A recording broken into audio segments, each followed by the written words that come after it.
Pengemis ini memakai sepasang sepatu jenderal. Begitu pria itu melihatnya, dia langsung turun dari kudanya dan meletakkan kakinya di samping untuk membandingkannya. Kemudian tanpa basa-basi, dia langsung mengambil pisaunya dan mencoba untuk membunuhnya. Alasannya sangat sederhana, pria ini ingin merebut sepatu pengemis itu. Setelah 3 detik, pria itu juga dikalahkan oleh pengemis itu. Dari pandangan matanya bisa terlihat, pengemis ini bukanlah orang biasa. Nama pengemis itu adalah Pan Qingyun, dan dia adalah seorang jenderal istana kekaisaran.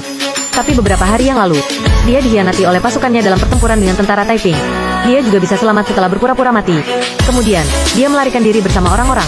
Dalam perjalanan, dia juga terjatuh karena kekurangan tenaga, dan diselamatkan oleh seorang wanita baik hati. Keduanya bermalam di sebuah gubuk. Tapi keesokan paginya, wanita itu sudah pergi. Di zaman sekarang ini, hidup juga menjadi satu-satunya tujuan. Pan Qingyun menjual senjatanya, dan berpakaian seperti pengemis yang duduk di pinggir jalan. Pemimpin bandit bernama Jiang Wuyang juga datang. Setelah makan, ikuti aku untuk bekerja.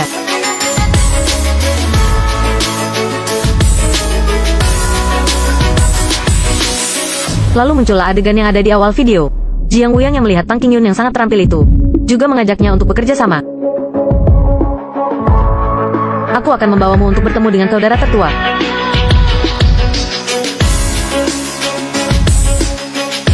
Dan segera memerintahkan untuk mengepung mereka. Dalam sekejap, suara membunuh di lembah itu langsung terdengar. Namun, mereka hanyalah para bandit, yang dulunya adalah penduduk desa biasa. Jika dibandingkan dengan tentara terlatih, mereka tentu bukanlah apa-apa. Pan Qingyun yang melihat bahwa situasinya kurang baik, juga langsung turun tangan untuk membantu. Pertama, dia menyelamatkan Jiang Wuyang dari pedang itu dengan tangan kosong. Kemudian, dia bergegas menuju pemimpin musuh sendirian. Pengalaman medan perangnya selama ini, juga membuat Pan Qingyun sangat mudah untuk menyerang. Pan Qingyun di depan semua orang, memenggal pemimpin musuh. Mulai dari saat itu, semua perhatian langsung tertuju padanya. Setelah memenangkan pertempuran ini, mereka kembali ke desa dengan semua barang rampasan itu. Dalam perjalanan menuju desa, Pan Qingyun secara tidak sengaja menemukan wanita yang menghabiskan malam tadi bersamanya juga ada di sini. Awalnya dia merasa sangat senang, tapi detik berikutnya dia terdiam, karena dia adalah wanita Zhao Erhu. Wanita ini dibeli oleh seorang pedagang sejak kecil, lalu dibesarkan dan dipersiapkan dengan berbagai keterampilan. Saat dia mencapai usia yang cukup, dia juga dijual dengan harga tinggi kepada orang kaya sebagai budak. Orang seperti ini disebut kuda kurus Yangzu. Tapi ketika wanita itu sedang berdagang, dia dibawa pergi oleh kekasih masa kecilnya, Zhao Erhu, dan menjadi bandit. Pan Qingyun diam-diam menemui wanita itu, dan bertanya padanya mengapa dia pergi tanpa pamit. Namun, begitu dia mengatakan itu, suara tembakan sudah terdengar di luar. Ternyata, mereka adalah tentara Qing yang datang untuk membalaskan dendam. Mereka dilengkapi dengan senjata lengkap, tetapi desa itu sebagian besar terdiri dari orang-orang biasa yang tidak bersenjata, sehingga mereka juga dengan cepat dikendalikan. Pria itu memanggil Zhao Erhu keluar, lalu mencambuknya, tapi dia tidak membunuh mereka. Sebaliknya, dia malah membujuk mereka untuk berlindung di istana kekaisaran. Dalam semalam, tentara Qing mengambil semua makanan mereka, dan keadaan sekarang sangatlah kacau. Saat ini, Pan Qingyun datang.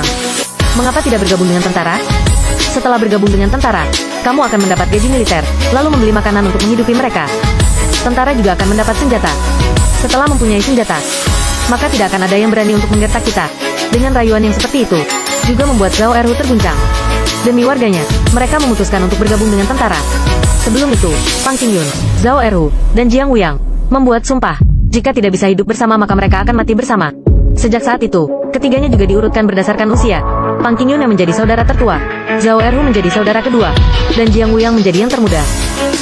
Mereka meninggalkan desa dengan antusias para penduduk desa.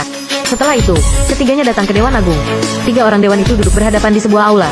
Ketika mengetahui bahwa mereka hanya memiliki 800 orang, mereka langsung tertawa terbahak-bahak. Tapi kemudian, Pan Qingyun menunjukkan taringnya.